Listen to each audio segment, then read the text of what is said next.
Let me thank once again the ruler of Dubai, Minister Reem and Tariq Al Ghouk, for bringing us together in what I believe is the most critically important session of this great event that the Minister from Ghana has just opened.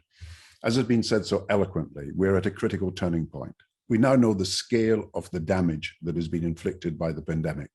There are not just 260 million children out of school as before the pandemic, but 300 million. Millions of pupils' learning times has been lost. The expenditure required to meet the Sustainable Development Goals is not now just 148 billion a year, but 200 billion.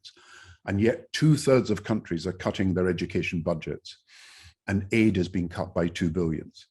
We are creating an unparalleled crisis in the funding of global education, which urgent and innovative measures must now address. I applaud the UNICEF Connectivity Initiative and the high-tech, high-touch approaches under which we can use teaching and technical resources better. But whether it is connectivity or generally classroom teaching, we cannot make the changes we now need in education and meet our Sustainable Development Goal without finance. First, national spending. Countries must again see education as indispensable to the future prosperity. And that means the IMF and World Bank should exempt any cuts in educational spending from any debt restructuring programs imposed on countries.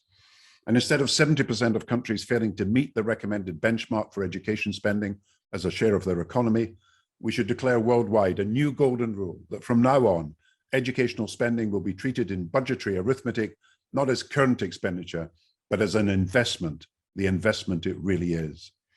And then global education providers from World Bank, the GPE, UNICEF, and Education Cannot Wait, which helps refugees, those furthest behind. They all need us to put into practice the Addis Ababa principles that education aid will increase, and aid will also be a platform for mobilizing new and additional sources of finance for education. So I would like to echo the Secretary General's recent call from the United Nations to world leaders to urgently operationalize the International Finance Facility for Education, this innovative finance mechanism and the first of its kind in education, that with $2.5 billion in guarantees and $1 billion in grants can create $10 billion in additional resources for education.